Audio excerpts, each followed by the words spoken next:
Elezioni regionali, ieri ad Agrigento, Saverio Romano del PID Cantiere Popolare, oggi Rocco Buttiglione per l'UDC, a Favara è inaugurato il comitato elettorale di Luigi Gentile di Fli. Festeggiati ieri a Favara i 25 anni di sacerdozio dell'arciprete Don Mimmo Zambito, tanti i fedeli presenti. Sabato e domenica nelle piazze italiane le orchidee Unicef. A Favara, nonostante la crisi, la gente ha risposto. Calcio, i 2 gol di Cordaro e Priolo fanno ottenere alla Pro Favara 3 punti importanti, vittoria contro l'Aragona.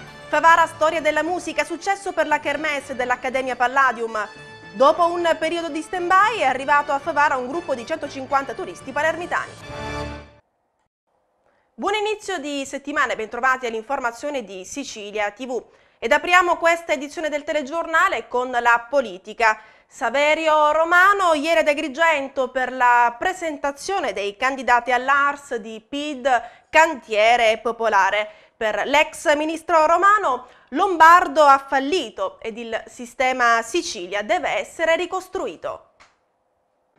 È stata presentata ad Agrigento la lista provinciale del PID Cantiere Popolare con i candidati all'Assemblea regionale siciliana. Ad introdurre al nutrito gruppo di sostenitori presenti, gli aspiranti onorevoli, il coordinatore nazionale del partito, onorevole Saverio Romano, ed il deputato Giuseppe Ruvolo. Per il leader del PID la regione necessita di una ricostruzione integrale del sistema amministrativo. Dalla Città dei Templi, l'onorevole Romano dichiara fallimentare l'esperienza del presidente uscente Lombardo. Per l'ex ministro del governo Berlusconi, la passata legislatura avrebbe prodotto solo conseguenze nefaste a carico dei siciliani. C'è bisogno di ricostruire dopo le macerie lasciate da Lombardo, i pozzi avvelenati della politica e un dibattito che non decolla sulle cose da fare. Noi vogliamo parlare solo delle cose da fare. Abbiamo un obiettivo che è principale e in questo momento anche unico, perché la fame di lavoro che ha messo in ginocchio i siciliani ci preoccupa tantissimo. Lavoro, lavoro, lavoro per i siciliani.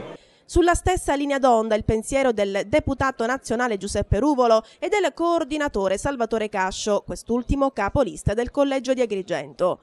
Anche il partito dell'onorevole Romano deve fare i conti con la sfiducia che i cittadini hanno per la classe politica tutta. Dopo lo scempio di Lombardo, ricostruire la politica è davvero complicato. Noi lanciamo una speranza al popolo siciliano, ma al popolo agrigentino in particolare, di aver fatto delle liste con gente competente, seria, sobria. Vogliamo fare una campagna elettorale all'insegna di un messaggio molto umile. Vogliamo ricominciare per costruire davvero la Sicilia. Noi vogliamo ricominciare e ripristinare la politica. Non c'è più politica, vedere le liste come sono state composte all'ultimo momento, senza stimoli di appartenenza, chi va di qua, chi va di là, chi va a destra, chi va a sinistra, è la parola che oggi regna in tutto l'elettorato siciliano, è la confusione. La gente è sfiduciata e ha ragione di essere sfiduciata, la politica ha fallito, però il rimedio non è l'antipolitica, bisogna rimboccarsi le maniche e cominciare da capo. Noi crediamo nel progetto di Nello Musumeci, persona seria, persona che può dare impulso e sviluppo alla Sicilia e per questo stiamo facendo questa campagna elettorale. Vogliamo che i siciliani ci seguano in questa avventura, pensando che dalle macerie poi si ricostruisce. Le macerie portano alla ricostruzione e su queste macerie che ha lasciato il governo Lombardo in tutti i settori, dall'agricoltura alla formazione, alla sanità, ai precari, noi vogliamo costruire. Chiediamo per questo la fiducia degli agrigentini, dei siciliani e sono fiducioso che questa fiducia ci può essere accordata. Tra i candidati all'ARS del PID anche la giovane licatese Emanuela Miceli. È veramente una campagna elettorale difficile, i cittadini sono arrabbiati e quindi si entra nelle case con difficoltà, però i volti nuovi sono anche favoriti da questo.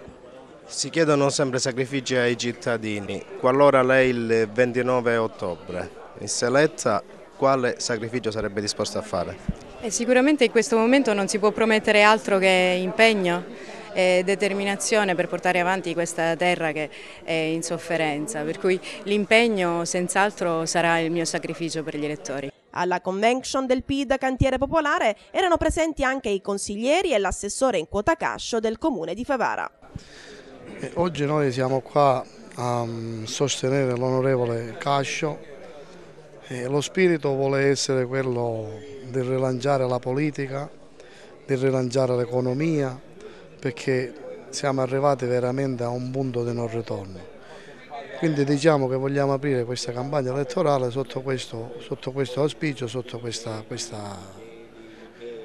speranza, perché veramente siamo arrivati a un punto che la gente, le famiglie non ce la fanno più, non si lavora, per poco lavoro che ci mancano i soldi per pagare le imprese, quindi vuole essere un rilancio da questo punto di vista economico e sociale, perché non si può andare avanti. Voi sostenete anche la candidatura di Nello Musumeci presidente. Qualora Musumeci diventi presidente, che cosa chiederà per le scuole di Favara? Al governatore potenziale chiederemo sicuramente dei fondi per iniziare dei lavori strutturali, perché le scuole di Favara sono in uno stato tale, diciamo, non dico pietoso ma quasi. Quindi chiederemo soldi per strutture, per rinnovare le strutture, e per strutture intendo non solo aule scolastiche, laboratorio, ma intendo anche il verde fuori, far giocare i bambini soprattutto della scuola dell'infanzia in strutture idonee, i scivoli, i prati inglesi, insomma non chiediamo la luna ma ci proveremo sicuramente a far migliorare le scuole di Favara. Ancora un comitato elettorale è stato inaugurato a Favara ieri alla presenza di numerosi sostenitori. È stato il turno del candidato FLI Luigi Gentile. Proseguono in Sicilia gli appuntamenti della campagna elettorale in vista delle imminenti consultazioni regionali. Nella città di Favara il deputato uscente, nonché candidato nella lista di FLI Luigi Gentile, ha inaugurato il proprio comitato. Presenti numerosi sostenitori del partito, coordinato in provincia di Agrigento dallo stesso Luigi Gentile. Abbiamo scelto di candidarmi alle regionali e abbiamo fatto 5 anni di lavoro intenso e vogliamo continuare ad impegnarci per la nostra terra, per la nostra provincia, per la nostra regione. Da combattere c'è sicuramente un voto di sfiducia però. Sì, è un momento di antipolitica, però la gente deve capire che non risolve niente, bisogna andare a votare le persone che si vogliono impegnare, le persone che mettono professionalità e impegno per risolvere i problemi. Non andare a votare significa lasciare perdere tutto e quindi andare verso un qualunquismo, e quindi credo che sia necessario convincere tutte le persone che bisogna votare le persone che lavorano e che vogliono dare un contributo notevole alla nostra terra. Cosa deve attendersi il cittadino siciliano? Ma è un momento difficile, però sono convinto che con una buona politica, utilizzando al meglio le risorse comunitarie, credo che possiamo risollevarci. E con l'avvicinarsi in Sicilia delle date delle elezioni proseguono gli incontri dei big nazionali dei partiti politici impegnati nella tornata elettorale. Ad Agrigento in mattinata è stato il turno del presidente nazionale dell'UDC Rocco Buttiglione. Quest'ultimo è stato ricevuto all'ex collegio dei Filippini dal sindaco e coordinatore regionale UDC Marco Zambuto. Per l'occasione il vicepresidente della Camera dei Deputati ha illustrato i contenuti del progetto politico del proprio partito. Appuntamenti elettorali, vediamoli insieme. Domani martedì alle ore 18:30 Giancarlo Cancellieri, candidato alla carica di presidente della regione siciliana per il Movimento 5 Stelle, sarà a Palma di Montechiaro. L'incontro con il candidato Cancellieri si svolgerà in piazza Borsellino. Questa mattina invece apertura della campagna elettorale della lista Musumeci presidente. Presenti gli onorevoli Pippo Scalia, Adolfo Urso e Andrea Ronchi, che sono stati i promotori della candidatura a presidente della regione di Nello Musumeci. Michele Lombardo, consigliere comunale di Favara, eletto nelle file di FLI e successivamente passato al gruppo Fare Favara, aderisce all'UDC. Con animo sereno dichiara in una nota Lombardo: sapendo di non tradire la fiducia che mi hanno riposto i miei elettori, aderisco e sposo il progetto politico dell'UDC, dando in queste elezioni regionali, conclude il consigliere comunale, la mia totale disponibilità e fiducia al candidato Lillo Firetto. E cambiamo adesso argomento. Chiesa gremita di fedeli ed amici ieri in occasione dei 25 anni di sacerdozio di Don Mimmo Zambito, arciprete di Favara. Presenti autorità civili e militari a celebrare la messa il vescovo di Agrigento, Monsignor Franco Montenegro. L'arciprete di Favara Don Mimmo Zambito ha compiuto 25 anni di sacerdozio. I festeggiamenti in forma ufficiale si sono tenuti ieri sera nella sua chiesa madre, gremita di amici, parrocchiani, fedeli, autorità civili e militari. A celebrare la messa per il quarto di secolo di pastorato di Don Mimmo è stato il vescovo di Agrigento Don Franco Montenegro. A margine della celebrazione eucaristica è intervenuto anche il sindaco di Favara, Rosario Manganella, che prima di consegnare una targa ricordo non ha mancato di ringraziare il sacerdote per le parole spese per la comunità favarese nei suoi anni di permanenza a Favara e soprattutto durante questo ultimo anno nel quale Manganella è stato primo cittadino. Don Mimmo nel suo discorso ha chiesto ai fedeli di pregare per lui. Al termine della celebrazione è stato proiettato un breve video e sono stati consumati degli ottimi dolci ed una gustosissima torta. Nessun regalo di valore per Don Mimmo.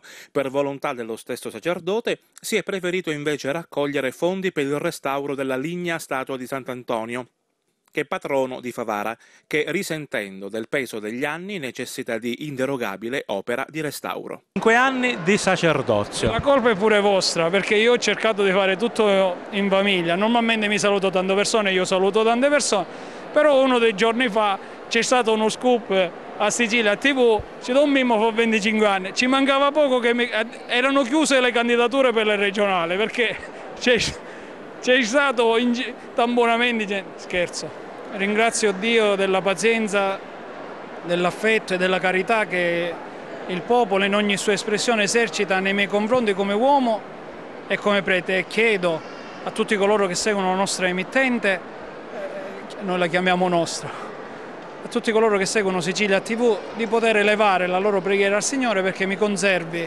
al servizio del popolo di Dio. E adesso la pubblicità, tra poco.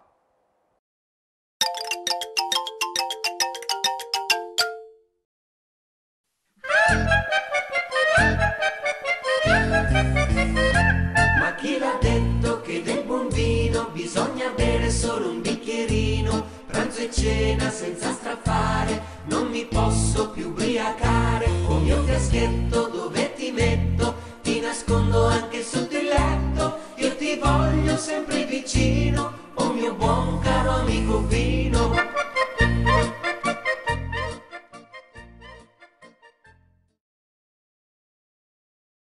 Vai. Sicilia TV del canale No, no, non mi ricordo. Sicilia TV, canale 287 del digitale terrestre. Vai. Sicilia TV, canale 287 del digitale terrestre. Ultima volta. Vai.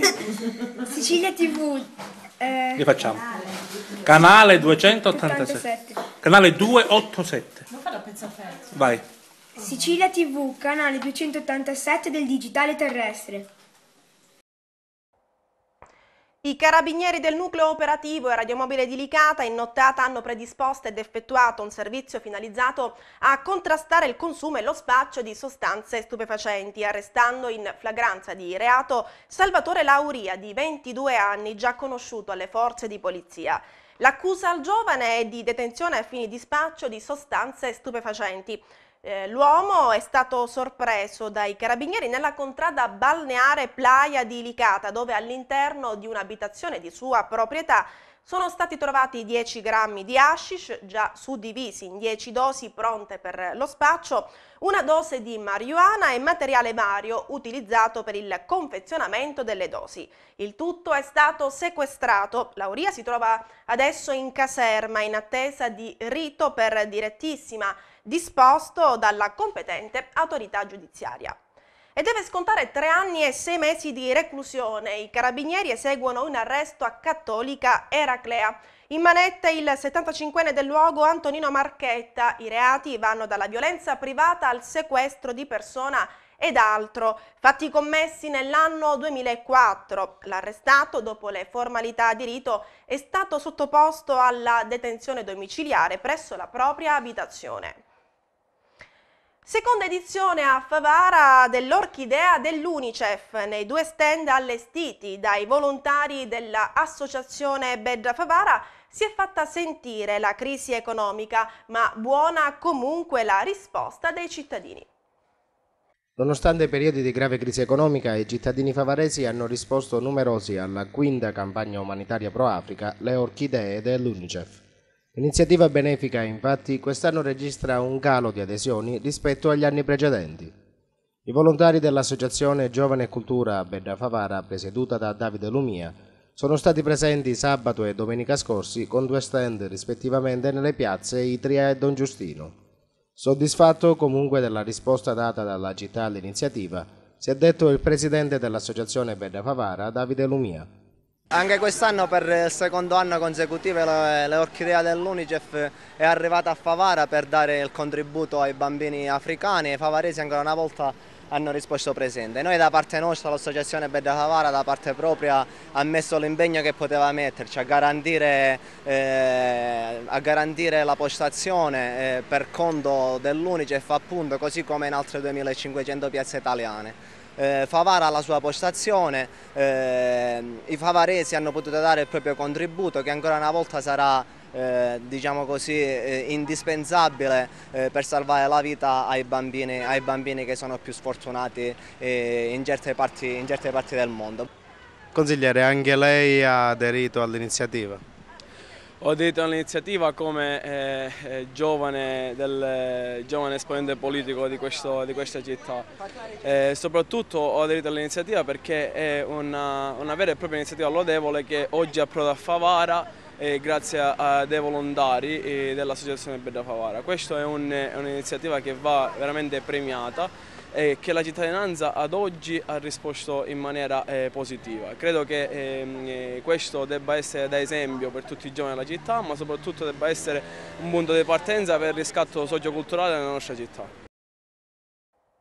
E adesso lo sport, il calcio. Nella 5ª giornata del campionato di promozione Girone A, la Pro Favara si aggiudica per 2-0 il derby con l'Aragona e rimane in testa alla classifica insieme al Canicattì.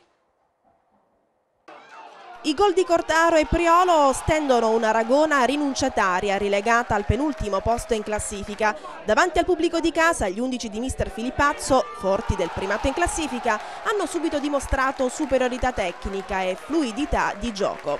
Diverse le azioni pericolose costruite. A sbloccare il derby è stato Mariano Cordaro, abile a concretizzare al meglio un'azione nata dal piazza.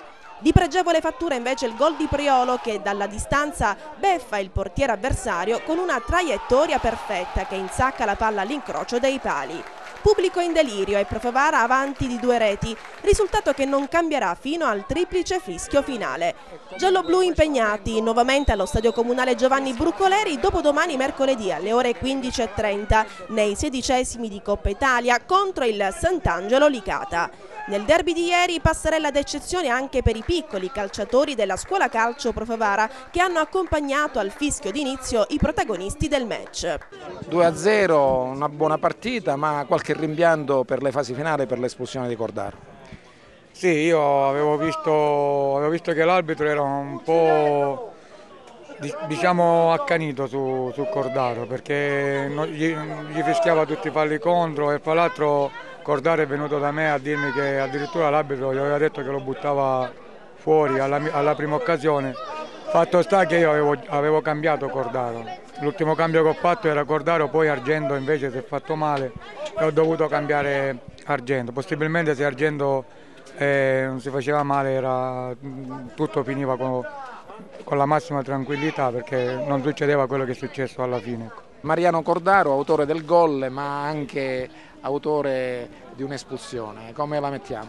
Vabbè, l'espulsione arriva dopo 2 gialli, il primo secondo me è sacrosanto perché su un fallo tattico stavano andando in porta e quindi ci sta che mi ha ammonito. Il secondo a mio parere, ma forse a parere di tutto lo stadio, che si è lamentato un po' generoso. Mi dispiace perché non devo giocare domenica dopo una partita che comunque è andata bene sotto tutti i punti di vista e mi rimane questa ammonizione che in teoria doveva essere data a loro di giocatore, non a me. Vediamo adesso insieme il quadro completo della quinta giornata del campionato di promozione Girone A, risultati, classifica e prossimo turno. Atletico Corleone Salemi 1-0, Canicattì Città di Terrasini 3-0, Città di Carini Mussomeli 0-0, Dattilo Campobello di Mazzara 0-0, Strasatti Serra di Falco 2-2. Partini Caudace Standberg Piana 1-0, Profavara Aragona 2-0, Sciacca Cianciana 4-2. Questa è la classifica: Canicattì Profavara 13 punti, Sciacca 10, Dattilo Serra di Falco 9, Atletico Corleone Partini Caudace 8, Strasatti Terrasini 7, Campobello di Mazzara Carini 5, Cianciana Scandenberg Piana 4, Salemi Aragona 3 punti, Mussomeli 2 punti. Il prossimo turno: Aragona Sciacca, Campobello di Mazzara Strasatti, Cianciana Città di Carini, Città di Terrasini Profavara, Mussomeli Atletico Corleone, Salemi Dattilo, Serra di Falco Partini Caudace, Scandenberg Piana Canicattì. E la partita, ripresa integralmente da Sicilia TV con telecronaca del giornalista Umberto Re, andrà in onda questa sera sulla nostra emittente intorno alle 20:45. Gran successo di pubblico a Favara per la 2 giorni di Favara Storia della Musica dell'Accademia Palladium. Sul palco di Piazza Cavour i tanti artisti locali, capelloni negli anni 70, stimati professionisti e pensionati oggi. A chiudere la kermesse le giovani band locali. Evasi, Base Sicula Centrale, Clio 22, Carpe Diem sono solo alcuni nomi delle band che nella seconda metà del secolo scorso hanno fatto la storia della musica di Favara. A distanza di decenni dallo scioglimento dei gruppi ci ha pensato Pino Minio della locale Accademia Palladium a riunire su un palco i protagonisti delle stagioni musicali passate. Occasione è stata la manifestazione Favara Storia della Musica, appunto. Sulla maxi struttura della società cooperativa Il Sestante, i musicisti per passione allora e professionisti, operai artigiani e pensionati oggi. La kermesse, svoltasi sabato sera in Piazza Cavour, è stata aperta dall'ex speaker radiofonico, nonché sindaco di Favara, Rosario Manganella. Diversi gli artisti residenti da anni altrove ed appositamente ritornati in città. Impeccabile l'organizzazione dello spettacolo, che ha riproposto i brani che gli stessi artisti con le loro band suonavano all'epoca nei festival, nei tanti locali dell'Interland e soprattutto alle cerimonie di nozze. Ad applaudire le esibizioni dei 10 gruppi presenti, un pubblico delle grandi occasioni che ha accorso numeroso in Piazza Cavour. Ad alletare la serata condotta da Miriam Di Rosa e Giuseppe Moscato anche gli sketch del cabarettista palermitano Ernesto Maria Ponte. Sul palco ricordati anche alcuni artisti locali scomparsi come il maestro Franco Licausi, autore quest'ultimo del brano Vittina Crozza, e l'indimenticato Gaetano Russello, noto in paese con lo pseudonimo Celentano. Nella serata dei ricordi spazio anche all'editore di Sicilia TV Libertino Sorce, organizzatore nel 1992 del festival regionale Sanremo Famosi Kermesse che ha lanciato Lia e Salvatore Minio. Artisti che per l'occasione hanno deliziato il pubblico con le loro esibizioni. La imponente struttura scenica è stata impreziosita anche dalla proiezione delle foto dei gruppi. Scatti proposti anche in una mostra al Castello Chiaramonte, kermesse che chiude i battenti domani. La manifestazione Favara Storia della Musica si è chiusa ieri sera con la musica jazz, blues e rock delle nuove leve artistiche locali. La manifestazione ha goduto del patrocinio del Comune di Favara per la salvaguardia del patrimonio artistico e la promozione dei giovani musicisti locali. Pino Minio dell'Accademia Palladium ha chiesto al sindaco Rosario Manganella un maggiore sostegno dell'ente nell'organizzazione di eventi simili, nonché la creazione a Favara di una casa della musica. Siamo in compagnia di Giuseppe Minio, l'organizzatore di questa fantastica serata. Da che cosa è balenata questa idea? L'idea nasce già da tanto tempo, è maturata quest'anno di poter riunire tutti i gruppi storici di Favara e che con grande entusiasmo ci siamo riusciti, anche se è stata dura perché tanti erano anche fuori, erano in Belgio e in Germania. Questa è una manifestazione Favara Storia della Musica che vuole essere una manifestazione per rendere omaggio alla città di Favara e a tutti i suoi artisti. In merito all'ottimo successo della 2 giorni della manifestazione Favara Storia della Musica interviene il consigliere comunale Giuseppe Milioti. Il giovane esponente ad Aula Falcone Borsellino si complimenta con gli organizzatori della Kermesse. Vedere la piazza Cavour gremita di gente e vedere esibire gruppi nati 50 anni fa, dice Milioti, è stato davvero emozionante. Grande successo grazie, continua, all'ausilio dei privati. Infine Milioti rivolge un invito al sindaco nel continuare su questa strada, ovvero investendo sui privati, perché dice Milioti il connubio pubblico-privato porterà al cambiamento del nostro paese. Lavori in corso a Favara per lo sviluppo del settore turistico. Ieri è giunto in città il primo gruppo composto da 150 turisti palermitani. L'esperienza si ripeterà anche nelle prossime 5 domeniche. Ad accogliere i visitatori la Proloco e l'amministrazione comunale. Favara città turistica potrebbe non essere più un'utopia, almeno secondo il presidente della locale Proloco Castello, Antonio Moscato. Quest'ultimo, unitamente ai volontari dell'associazione, hanno accolto ieri in piazza Cavour il primo dei 5 gruppi di turisti che per 5 domeniche consecutive visiteranno le bellezze artistiche e monumentali della città dell'Agnello Pasquale. Favara città turistica è un'utopia?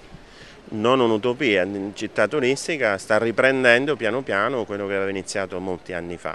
Si tratta di approntare un'azione organica e sistemica e piano piano penso che si possa parlare in maniera concreta di turismo e che possa portare sicuramente economia. Bisogna collaborare tutti insieme. Noi della Proloco siamo presenti sul territorio da più di un decennio. Abbiamo sicuramente speso e investito molto in risorse e come al solito sotto forma di volontariato. A Favara 150 persone provenienti dalla città di Palermo.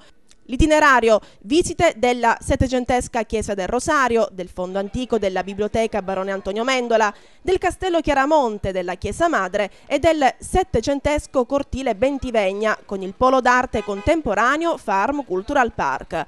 Da Palermo a Favara per visitare i monumenti e le bellezze architettoniche. Come nasce questo accordo? È un accordo che nasce per cercare di valorizzare i paesini dell'entroterra siciliano, comunque i paesini che hanno una storia, hanno qualcosa da far vedere, in modo tale da permettere a persone di terza età di poter conoscere magari cose che sono conosciuti a poco o comunque soltanto ai locali, e da permettere a queste persone che il sabato e la domenica di poter stare in compagnia, di poter stare insieme, che poi è quello che cercano tutti, stare insieme e scoprire dei posti nuovi come questi di Favara. I tour sono organizzati da un'agenzia di viaggi di Palermo. A dare il benvenuto al primo gruppo di ospiti anche il sindaco Rosario Manganella. È uno dei primi gruppi che si avvicina a Favara.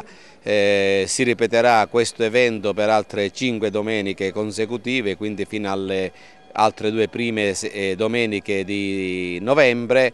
Io sono stato felice stamattina di dare il benvenuto nella città di Favara dicendo che noi siamo una terra speciale, siamo non soltanto la terra dell'Agnello Pasquale, siamo anche la terra e la città della legalità, perché qui sono nati personaggi come Gaspare Ambrosini, che è stato presidente della Corte Costituzionale italiana, e poi siamo la terra del barone Antonio Mendola e tanti altri uomini che hanno dato lustro a questa città di Favara.